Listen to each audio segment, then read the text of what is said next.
તમે ગમે તેટલા નોલેજેબલ હો, પણ તમે વારે વારે ડિસ્ટર્બ થઈ જતા હો, તો તમે શાણપણામાં નથી આવ્યા. હજી એ કેટેગરી નથી આવી. તમે દુનિયાભરના દરેક ક્ષેત્રનું નોલેજ હોય. ઘણા બધા એવા હોય છે, બહુ માહિતી હોય એની પાસે. ઘણા બધા પાસે 2G, 3G, સ્પેક્ટ્રમ, રાફેલની એટલી બધી માહિતી હશે તો કદાચ જેપીસી ગોઠવાય પીએમઓમાં તો એને મેમ્બર તરીકે લેવા પડે, એટલી માહિતી હોય. પણ એની સામે કોઈ 2 વાર જોતું હોય ને તો એને પ્રશ્ન થાય, કેમ જોતો હશે? કેમ જોતો હશે? એટલું એનું મન વીક હોય. આપણે પણ જો ને ગેધરિંગમાં જઈએ ત્યારે આપણને એમ પ્રશ્ન થાય કે પેલો માણસ 3 વખત મારી સામે જોતો હતો, કેમ જોતો હશે? હવે જવાબ તમને કહું? આંખ છે ને, તો કે 4થી ને 5મી વાર જોયું, 3 વાર જ જોયું તું, 2 વાર તો આમ જોતો હતો, તું વચ્ચેથી પસાર થયેલો.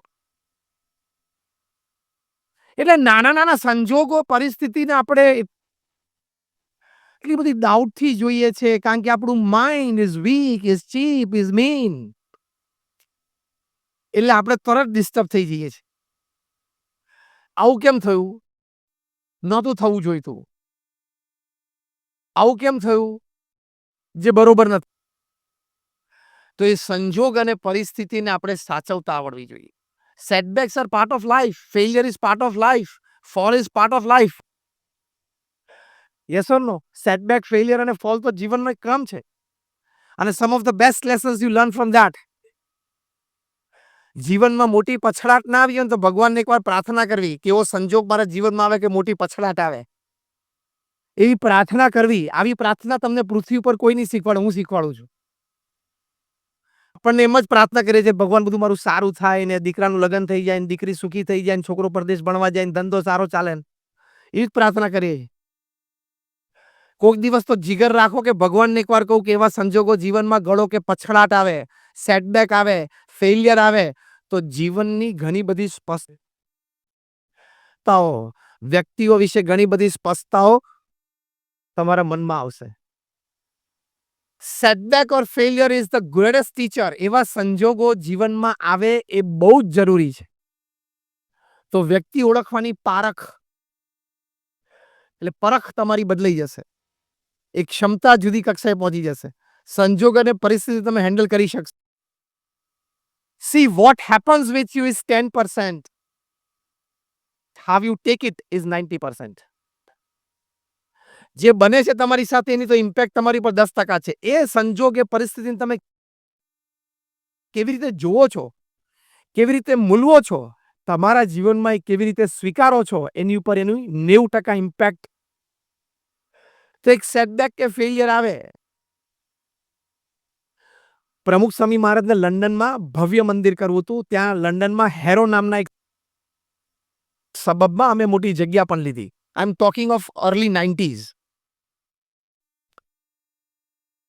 આજુબાજુના રેસિડેન્સે અમારી સામે કેસ કર્યો, સંસ્થા સામે, કે આ લોકો અહીં મંદિર બાંધશે તો રાત્રે 12 વાગ્યા સુધી ઘંટ વાગશે ને, આરતી વાગશે ને, ઢોલ વાગશે તો અમારી પીસ એન્ડ પ્રાઇવસી ડિસ્ટર્બ થશે. એટલે 12 વાગ્યા સુધી કોઈ નથી વગાડતું, અમારે ટાઈમ નથી. અને અમે કહ્યું ભારતમાં આવો, અમારા મંદિરો જુઓ, રાત્રે 9 વાગે તો મંદિર શાંત હોય છે, થઈ જાય છે, ઠાકોરજી પહોંચી જાય છે.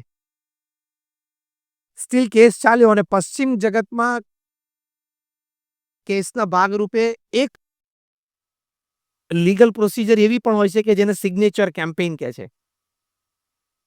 કોર્ટ બંને પાર્ટીને કે જે અફેક્ટેડ નેબરહુડ છે એમાંથી તમે તમારી સિગ્નેચર લઈ આવો, કન્વિન્સ કરીને લોકોને. વધારે સિગ્નેચર કોણ લાવે છે?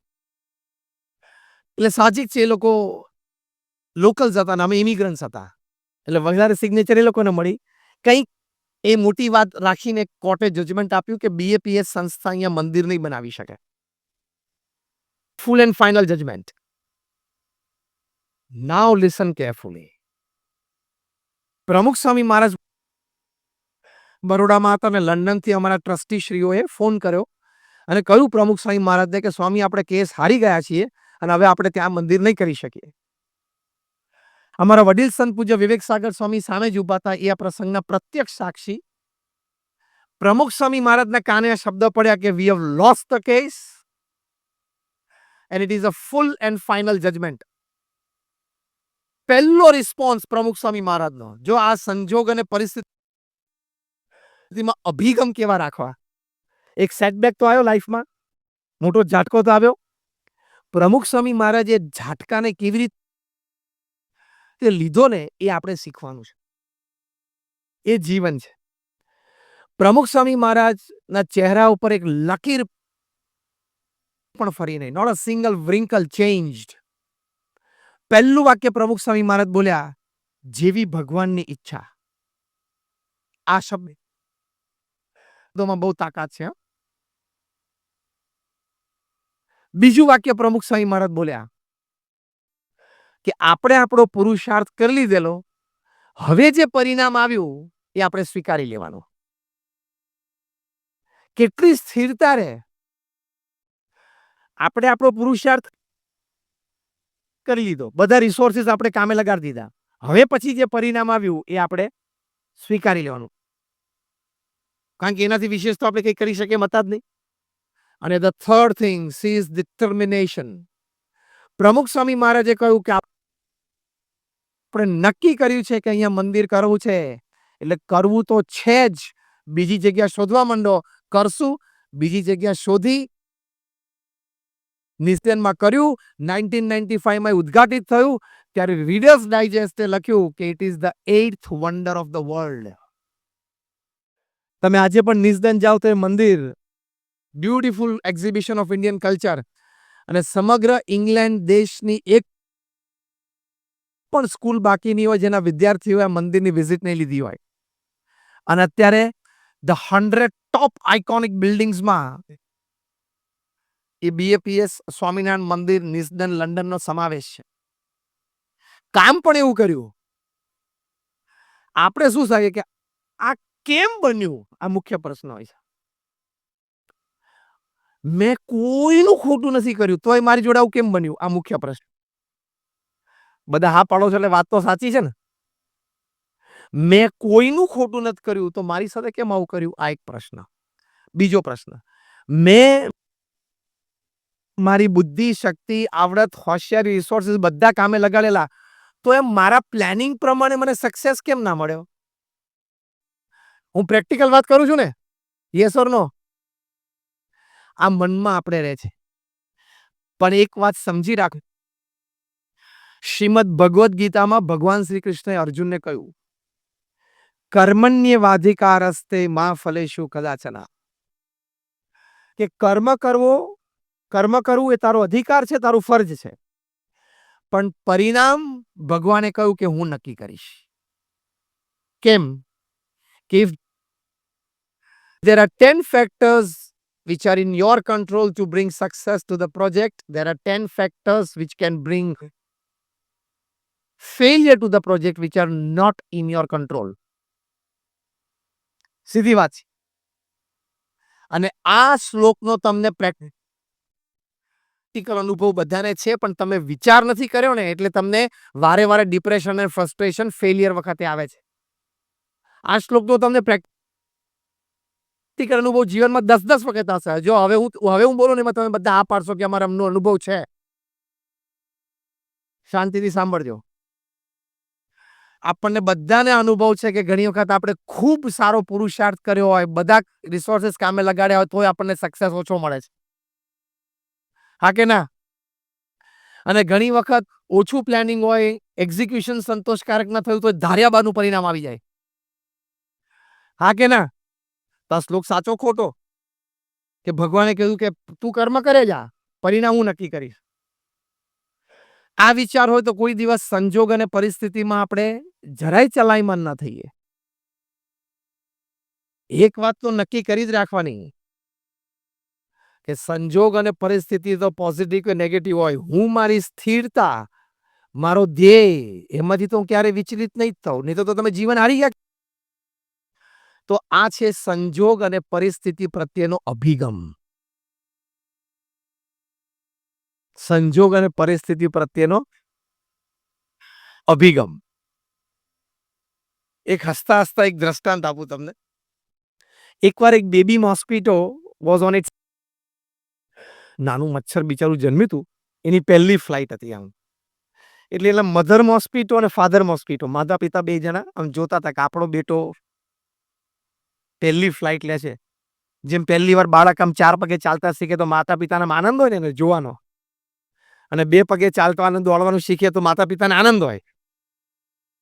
કે દોડે છે. એટલે માતા-પિતા બેબી મોસ્કિટોને જોતા હતા કે on it's maiden flight the mother, એમાંય મધર બધા ઉત્સાહી હોય વધારે. એમ આનંદ હોય કે મારું બાળક ચાલતા શીખ્યો, દોડતા શીખ્યો. એટલે માતા-પિતા બંને આમ જોતા હતા અને પેલું બેબી મોસ્કિટો આમ ગોળ ફરીને રૂમમાંથી પાછું આવ્યું. પાછું માતા-પિતા પાસે બેઠું. એટલે એની માતાએ હરખભેર પૂછ્યું કે how was your flight? How was your flight?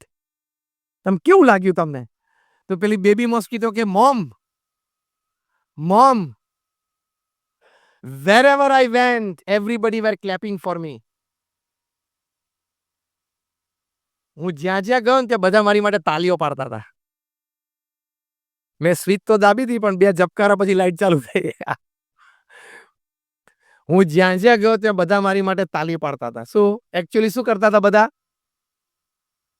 એને મારી નાખવાનો પ્રયત્ન કરતા હતા. અરે મચ્છર ઉડે એટલે આપણે મારી નાખવાનો પ્રયત્ન કરતા હતા.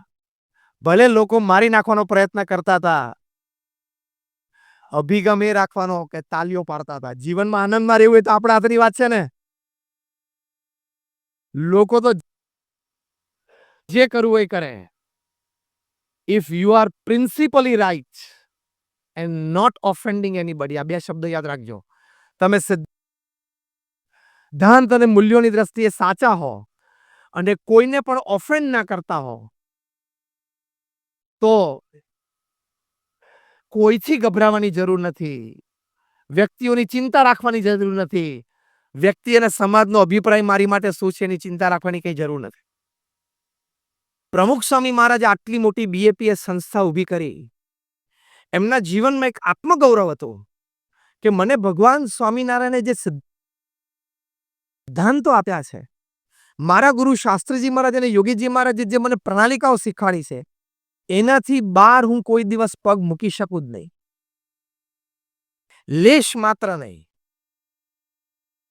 પ્રમુખ સ્વામી મહારાજ હંમેશા કહેતા કે નીતિ નિયમ સિદ્ધાંતના ભોગે કોઈ દિવસ કોઈ કાર્ય કરવું જ નહીં. તો ક્યારેય નીતિ નિયમ સિદ્ધાંતને મૂકીને એમને કોઈ કાર્ય કર્યું જ નહીં. તો 95 વર્ષનું એમનું જીવન, એમાં 80 વર્ષનું જાહેર જીવન પ્રમુખ સ્વામી મહારાજે ક્યારેય ખાનગીમાં કે જાહેરમાં એક પણ ભૂલ કરી નથી. એમની શ્રદ્ધાંજલિ સભામાં ગાંધીનગરમાં શક્તિસિંહ ગોહિલ બોલેલા કે હું 40 વર્ષથી પ્રમુખ સ્વામી મહારાજના સંપર્કમાં છું. નાની મોટી સમાજની ઘટનાઓમાં પ્રમુખ સ્વામી મહારાજે ઘણી વખત પોતાનો અભિપ્રાય વ્યક્ત કર્યો છે, પણ ક્યારેય કોઈ દિવસ પ્રમુખ સ્વામી મહારાજનું એક પણ વાક્ય કે શબ્દ એ સમાજમાં કોન્ટ્રોવર્સી, દ્વિધા ઊભી કરી હોય એવું એક પણ વખત બન્યું નથી. 80 વર્ષનું જાહેર જીવન જીવવું અને એક પણ વખત તમે સમાજમાં ક્યાંય કોન્ટ્રોવર્સીમાં ન આવો, એ કેટલી વિચારધારા સ્પષ્ટ હોય, કેટલું સ્પષ્ટ આત્મગૌરવ હોય. I can do this and under no circumstances I can do this. એટલે કે હું આ જ કરી શકું અને કોઈ પણ સંજોગોમાં આ પથ ઉપર તો હું જઈ જ ના શકું. એ જે સત્યનિષ્ઠા હોય ને એ તમારી ફિટનેસ ડેવલપ કરે.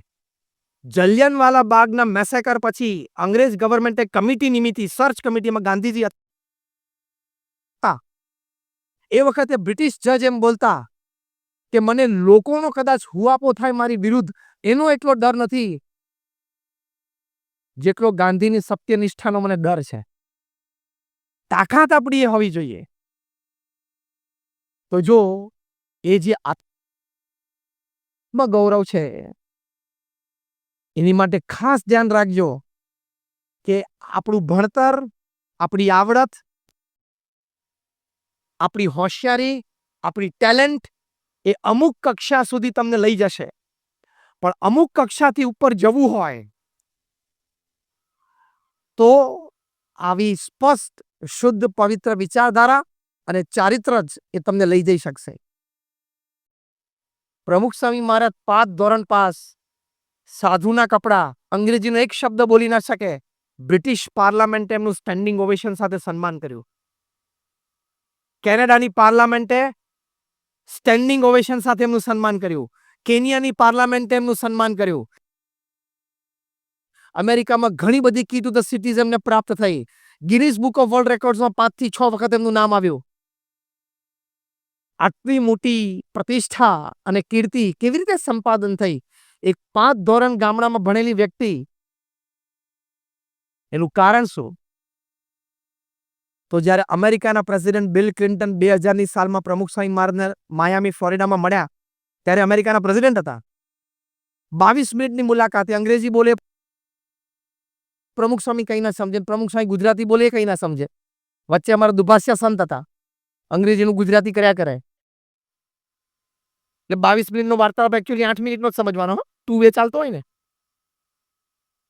22 મિનિટની મુલાકાત પછી બિલ ક્લિન્ટન એવું બોલ્યા કે I haven't seen such expressive eyes full of integrity in my life. કે એટલે કે પ્રમુખ સ્વામી મહારાજની આંખો જોઈને બોલ્યા કે આવી ઇન્ટિગ્રિટી એટલે કે વફાદાર, વિશ્વસનીય, દરેકને સાથે લઈને આગળ વધવું, કોઈને ધક્કો ન મારવો, દરેકની લાગણી ભાવનાનો વિચાર કરીને દરેકને પ્રગતિ કરાવવી, કોઈ દિવસ કોઈને દગો દેવાનો વિચાર પણ ના આવ્યો હોય, આ બધા ગુણો ભેગા થાય એટલે અંગ્રેજીમાં એક શબ્દ બને ઇન્ટિગ્રિટી. અને તમારા વર્ક પ્લેસમાં સૌથી મોટી કિંમત આ શબ્દની છે. આવડત હોશિયારીમાં થોડોક ઓછો એ ચાલે, ઇન્ટિગ્રિટીમાં થોડોક ઓછો એ લેશ માત્ર ન ચાલે. 80 વર્ષની વખતે પ્રમુખ સ્વામી મહારાજની ઉંમર હતી. 80 વર્ષની વ્યક્તિમાં એક ભારતીય સાધુમાં અમેરિકાના રાષ્ટ્ર પ્રમુખને ઇન્ટિગ્રિટી દેખાય એટલે. અને તો કેવા વ્યક્તિઓને મળ્યા હોય, પણ કે આવી આંખો મેં ક્યારેય જોઈ નથી. તો જો આ આપણું બહુ જ મોટું ધન છે, આ તમારી ફિટનેસ, ઇન્ટિગ્રિટી ઇઝ ફિટનેસ, તો તમે ગમે ત્યાં સર્વાઈવ થઈ શકો, ગમે ત્યાં મોટા કામ કરી શકો. 2001માં જ્યારે ભુજમાં ભૂકંપ આવ્યો, BAPS સંસ્થાએ 509 ગામોમાં રિલીફ વર્ક કર્યું. અમે 9 ગામો દત્તક લીધા અને 1500 ઘર બાંધી આપ્યા. હું 2001-2003 ની વાત કરું છું. ત્યારે લોકો કહેતા કે ભારતના એક પૂર્વ પ્રધાનમંત્રી એક સ્ટેટમેન્ટ ઘણી વખત બોલતા કે અમે કેન્દ્ર સરકારમાંથી 1 રૂપિયો છોડીએ છીએ, એકચ્યુઅલ લાભાર્થી સુધી પહોંચતા એ રૂપિયો છે 15 પૈસા થઈ જાય છે. ભારતના એક ભૂતપૂર્વ પ્રધાનમંત્રી બોલેલા આવું. પણ આ કોટ કરીને પ્રમુખ સ્વામી મહારાજ માટે 2001માં લોકો કહેતા કે અમે આ ભુજ ભૂકંપ રાહત માટે જે કંઈ દાન BAPS સંસ્થાને પ્રમુખ સ્વામી મહારાજને આપીએ છીએ, એ અમે રૂપિયો આપીએ છીએ, તો એકચ્યુઅલી સાઇટ ઉપર લાભાર્થી સુધી પહોંચતા એ સવા રૂપિયો થઈ જાય છે. આ પ્રમુખ સ્વામી મહારાજની ઇન્ટિગ્રિટીની કિંમત હતી. આ પ્રમુખ સ્વામી મહારાજના કેરેક્ટરની કિંમત હતી. આ તો એ તમારી એસેટ છે, એ તમારી ફિટનેસ છે. તો એવી ફિટનેસ ડેવલપ કરવાની કે resources, people and money, they have to come to you. You don't have to go to them. તો એ બહુ જ મોટી ફિટનેસ છે, એ ડેવલપ કરવાનો પ્રયત્ન કરવાનો. બીજી એક વાત કે ફિટનેસ કેવી રીતે ડેવલપ થાય, થોડી લોડ બેરિંગ કેપેસિટી પણ વધારવી, પરિશ્રમની દ્રષ્ટિએ અને માન અપમાનની દ્રષ્ટિએ પણ. ભગવાન સ્વામિનારાયણ પહેલી વખત આણંદમાં પધાર્યા, ભવ્ય સવારી ચાલુ રહેલી, એ વખતે ભગવાન સ્વામિનારાયણના આખી સવારીનું લોકોએ અપમાન કર્યું, પથરા નાખ્યા, ધૂળ નાખી અને ગારો નાખ્યો. ભગવાન સ્વામિનારાયણના શરીર ઉપર પણ ગારો નાખ્યો. ભગવાન સ્વામિનારાયણ એ વખતે બધા જ દરબારો પણ સાથે હતા, ક્ષત્રિયો હતા. જો એ વખતે પટ્ટાદાવ શરૂ કરી દીધો હોત ને, તો ઘણું ખોટું પરિણામ મોટું આવી શકત.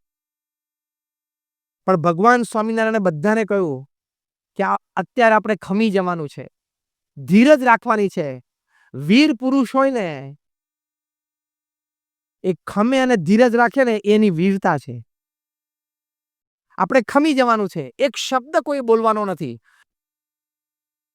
અત્યારે જે કોઈ શસ્ત્ર ઉપર હાથ મૂકે એ વિમુખ છે, ગુરુદ્રોહી છે. આણંદમાં લોકોએ આટલું બધું અપમાન કર્યું, એક શબ્દ બોલ્યા નહીં, લોકોને ગુણ આવ્યો કે આટલું અપમાન કર્યું છતાં કોઈ પણ પ્રકારનો ઊંચો સાદ કર્યો નહીં, કોઈ પણ પ્રકારની પ્રતિક્રિયા ના આપી. સમગ્ર આણંદ શહેરમાં બધા લોકોને ભગવાન સ્વામિનારાયણ પ્રત્યે અનન્ય સદભાવ થયો અને આજે એ બહુ જ મોટું સત્સંગ કેન્દ્ર, ત્યાં અમારું મંદિર તો છે, સાથે ગર્લ્સ રેસિડેન્શિયલ સ્કૂલ છે કરમસદમાં, ઇન્ટરનેશનલ લેવલની આ સ્કૂલ છે. સાથે છાત્રાલય બહુ મોટું છે, જ્યાં 400 વિદ્યાર્થીઓ રહે છે. બીજી ત્યાં મોટી બોરસદ પાસે સ્કૂલ છે. તો આવા ઘણા બધા સમાજ સેવાના આયામો આજે ઊભા થયા. તો થોડીક લોડ બેરિંગ કેપેસિટી રાખવી તો તમે સર્વાઈવ થઈ શકશો. પતિ પત્ની વચ્ચે સહેજ ઝઘડો થાય તરત મોટા વિચારો શરૂ થઈ જાય. આવું કેમ બોલ્યો, આવું કેમ જોયું, મારા સાસુએ કેમ મારી સામે આવી રીતે જોયું, આવું કેમ બોલ્યા. તો થોડુંક સહન કરી લેવું. થાય, બને. તને ભગવાને પૃથ્વી પર જન્મ આપ્યો ત્યારે નક્કી નહોતું કર્યું બધું તારા પ્રમાણે થશે, એવું લેખિત આપ્યું છે. 1996ની સાલમાં 1996માં અમે અમેરિકા ગયેલા, ત્યાં ફેમિલી શિબિર માટે. ન્યુયોર્કમાં અમે એક ફેમિલી શિબિરમાં, તો 10-12 ફેમિલીઝ ભેગા હોય. પછી દિવસ દરમિયાન અમે ગ્રુપ્સ પ્રમાણે for the children, for youth, પછી એડલ્ટ્સને સાંજે એ રીતે બધી ગ્રુપ ડિસ્કશન ચાલે, ઇન્ટરેક્શન ચાલે, કથા એટલે પ્રવચન ચાલે. એમાં નાના નાના બાળકો બધા બેઠા તેની સાથે પણ એમ ઇન્ટરેક્ટ કરતા હતા. તો 2-4 બાળકો જરા આવ્યા નહોતા, એટલે અમારા સંચાલક હતા ને, મને કે સ્વામી તમે ફોન ઉપર, હું જોડી દઉં એમને ફોન, અને તમે કહો કે આવો, તો સંતો કહેશે ને તો એ લોકો આવશે. સારું, આપણે વાત કરીએ. એટલે મને એને ફોન જોડી દીધો. તે વખતે તો મોબાઈલ ફોન હજી શરૂ થયેલા 96માં, નવા નવા હતા, એટલે લેન્ડલાઇન ઉપર ફોન જોડ્યો. સામે જો કોઈ એંગેજ હોય ને તો ટેલિફોન એક્સચેન્જમાંથી એંગેજનો ટોન તમને ના સંભળાય, પણ એક સારી કંઈક વાતો સંભળાય. ઘણી વખત લોકો ડાયલોગ્સ રાખે પિક્ચરના, બીજું ત્રીજું હોય. પણ એક બહુ જ સરસ વાત એ મેં 96માં સાંભળેલી, મને એટલી બધી ગમી ગઈ. એ બહુ જ સરસ વાત અંગ્રેજીમાંથી, હું સીધું જેનું ગુજરાતી બોલું છું, કે જીવન છે ને એ ચોકલેટ બોક્સ જેવું છે. તે વખતે બાળકો એકબીજાને બર્થડે ઉપર ગિફ્ટ આપી શકે એની માટે ચોકલેટના બોક્સ આવતા. અંદર બધા જ પ્રકારની ચોકલેટ હોય, જુદા જુદા રેપર, કલર્સફુલ હોય, સાઈઝ પણ લાંબી, મોટી, ગોળ, ચોરસ હોય. એટલે શું, રોજ બાળકને કંઈક નવું નવું મળે. સાઈઝ પણ જુદી હોય, કલર પણ જુદો હોય, ટેસ્ટ પણ જુદો, ખટમીઠી ગળી હોય. પણ આ બોક્સની વિશેષતા એક બહુ સરસ હતી, એને ઢાંકણું નહીં. આંગળી અંદર જાય ને એટલું જ કાણું તમે પાડી શકો. એટલે રોજ સવારે બાળકે બોક્સ આડું પડી અને મહેનત કરવાની. આ બહુ એક મોટો સિદ્ધાંત શીખવાનો છે. રોજ સવારે જો તમારે એક ચોકલેટ ખાવી હોય તો પહેલા જાત મહેનત કરવાની. એ પેલું નાનું બાળક છે ને, અંદર આંગળી નાખીને અમને એક એક એક ચોકલેટ સરકાવે, માંડ એક ચોકલેટ. અને એના માતા પિતાને કહેવામાં આવ્યું કે એને જાતે ચોકલેટ કાઢવા દેવાની. એટલે શું, એને ચોકલેટની કિંમત ખબર.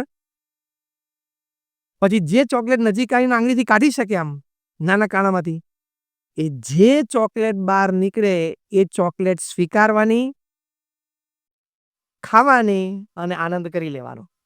આ પણ બહુ મોટો સિદ્ધાંત છે જીવનનો. એની પાછળ જીવનલક્ષી સિદ્ધાંત એ છે કે ચોકલેટ ખાવી હોય તો મહેનત તો કરવી પડે, અને મહેનત કર્યા પછી જે ચોકલેટ હાથમાં આવે ને એમાંથી આનંદ લેતા શીખી જવાનો. This is fitness. ના, મારે તો લાંબી ચોકલેટ જોઈતી હતી, 4 BHK, 3 BHK મળી ગયો, આનંદ કર. બધા આટલા હસે ને તાલી પડી એટલે ક્યાંક છેડો બરો રડી ગયો લાગે છે. કે મારે તો પેલી 4 બંગડી વાળી ગાડી લાવવી હતી, પણ અત્યારે આપણે બંગડી વગરની ગાડીનો વેચ છે, એમાં ફરવા મન. આનંદ કર. 4 બંગડી ઓડી. હું દેશી ભાષામાં બોલ્યો, અને એની બ્રાન્ડ છે Audi, is a German brand. તે ઓડી મળશે, હશે તારા પ્રારબ્ધમાં ને પુરુષાર્થમાં હશે તો મળશે. પણ જ્યાં સુધી ઓડી ના આવે ત્યાં સુધી મને ગાડીનો આનંદ ના આવે. એ વિચાર, એ ફિટનેસ ના કહેવાય. અત્યારે મારુતિ 1000 છે અથવા તો હુન્ડાઈ નાની ગાડી છે, ફરવાનું 4 પૈડા તો ફરે છે ને, આનંદ કર ને. જે ચોકલેટ જે વખતે આપણા નસીબમાં હોય ચોકલેટ ખાઈને આનંદ કરવો, એ ફિટનેસ. બાકી કશું યાદ ના રહે ને તો ચોકલેટનો આ પ્રસંગ યાદ રાખીને ઘરે જજો. બહુ જ સરસ એ એંગેજ ટોન વાગતો હતો. Life is like a box of chocolates. Every morning, because it doesn't have a lid, you have to put your finger inside. Try to get one chocolate, and whichever chocolate you get, enjoy it. બહુ સરસ બોલતા હતા એ વાક્ય. તેની મજા છે. એટલે આ ફિટનેસ જે સમયે જે સંજોગોમાં જે મળ્યું એ સ્વીકારવું, એનો આનંદ કરી લેવો. મોટું કદાચ લક્ષ્ય હોય તો એ ચૂકવું પણ નહીં. ત્યાં પહોંચવું છે તે લક્ષ્ય પણ રાખો. પણ જ્યાં સુધી લક્ષ્ય મળે ને ત્યાં સુધી હું આનંદમાં નહીં રહી શકું, એ સિદ્ધાંત ખોટો છે. એ સિદ્ધાંત ખોટો છે. તમે એમ કહો કે જ્યાં સુધી હું બ્રાન્ડેડ કપડાં ન પહેરી શકું ત્યાં સુધી કપડાં જ ના પહેરી એવું થોડે ચલાય. આ એના જેવું છે. એટલે હવે તો સાદા કપડાં પહેરવાના, પણ પહેરવા તો પડે ને. જ્યાં સુધી બ્રાન્ડેડ જ્વેલરી ના પહેરું ત્યાં સુધી હું જ્વેલરી ના પહેરું થોડે છે. જ્યાં સુધી હું મોટી લક્ઝરિયસ ગાડી ઓડી હોય, મર્ક હોય, BMW હોય, એ જ્યાં સુધી ના ફેરવું ત્યાં સુધી બીજી ગાડી ફેરવું જ નહીં. એવા ખોટા સિદ્ધાંતો રાખશો ને તો ફિટનેસ નથી, પછી એ દુઃખ છે. સંસ્થા અમારી BAPS તરફથી એક બ્રહ્મોપનિષદ પુસ્તક પ્રકાશિત થયું છે. એમાં પ્રમુખ સ્વામી મહારાજ એમના જીવનમાં જેટલા વાહનો સહજતાથી વાપર્યા છે ને એ બધા વાહનોમાં એમના ફોટોગ્રાફ્સ મિડલ પેજ ઉપર છે. There is a plane, there is a helicopter, પછી ગાડી છે, પછી નાની ગાડી છે, પછી રિક્ષા છે, ટ્રેક્ટરની ટ્રોલીમાં બેઠા છે, ગાડામાં બેઠા છે. 6 ફોટોગ્રાફ છે. જુદા જુદા સમયના, જુદી જુદી જગ્યાઓના, સાહજિક સંજોગોના. પણ એ 6 ફોટોગ્રાફમાં પ્રમુખ સ્વામી મહારાજના ચહેરા ઉપર સ્થિરતા અને આનંદ એટલો જ છે. એને ફિટનેસ કહેવાય. તો સર્વાઈવ, તોય ટકી જાય માણસ.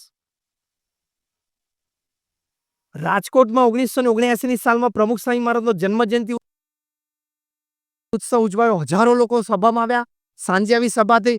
બીજે દિવસે સવારે ત્યાં પ્રમુખ સ્વામી મહારાજ સવારે પધરામણીએ નીકળ્યા. તો માલવ્યા શેઠ, બહુ જ મોટા શેઠ હતા રાજકોટમાં, એમની ઇમ્પાલા ગાડી અમને પ્રમુખ સ્વામી મહારાજને વિચરણ માટે આપેલી. તો ત્યાં ભૂપેન્દ્ર રોડ ઉપર ઇમ્પાલા ગાડી બંધ પડી ગઈ. ડ્રાઈવરે જોયું તો ડીઝલ ખલાસ થઈ ગયેલું. એટલે કે સ્વામીજી હમણાં ક્યાંકથી નજીક પેટ્રોલ પંપ પર ડીઝલ લઈ આવું. સ્વામી કે મારે મોડું થશે. પ્રમુખ સ્વામી જાતે રિક્ષા ઊભી રાખીને રિક્ષામાં બેસી ગયા.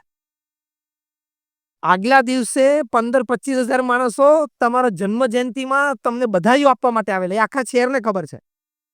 બીજે દિવસે તમે ઇમ્પાલામાં રોડ વચ્ચે છો. ઇમ્પાલાથી ઉતરીને સાહજિક રિક્ષામાં બેસી ગયા. આણંદમાં પ્રમુખ સ્વામી મહારાજની હાથી ઉપર સવારી નીકળી. આખા આણંદ શહેરે એમની જન્મ જયંતિ ઉજવી. બીજે દિવસે પ્રમુખ સ્વામી મહારાજ આણંદની ગંજ બજારમાં 70 થી 80 દુકાનોમાં એક એક દુકાને પધરામણીએ ગયા. વેરી નેક્સ્ટ મોર્નિંગ હાથી ઉપર હતા. આગલા દિવસે સાંજે હજારો લોકો એમને વધાવતા હતા. બીજે દિવસે એક એક દુકાને. ઘણા દુકાનવાળા તો ઓળખતા નહોતા. ઘણા દુકાનવાળાને કોઈ એવો ભાવ પણ નહીં. કોઈ હરિભક્તો, કોઈ સત્સંગી નહોતા, પણ પ્રેમથી એને ત્યાં પધાર્યા. આવું તમે સાંભળો છો ને, આટલું સહજ નથી હો જીવનમાં. તો આ ફિટનેસ કેવી હશે એમની, મેન્ટલ અને ઇમોશનલ. એમના વિચારો અને એમના ભાવો ઉપર એમનો કાબુ કેટલો હશે, કંટ્રોલ કેટલો હશે. પ્રમુખ સ્વામી મહારાજની લંડનમાં સુવર્ણ તોલા થયેલી 1985ની સાલમાં QPR સ્ટેડિયમમાં હજારોનું પેક્ડ સ્ટેડિયમ, કદાચ 30 થી 35 હજાર લોકોનું પેક્ડ સ્ટેડિયમ. એની વચ્ચે પ્રમુખ સ્વામી મહારાજના આશીર્વાદ કેમ તમારા સૌ ઉપર રહે.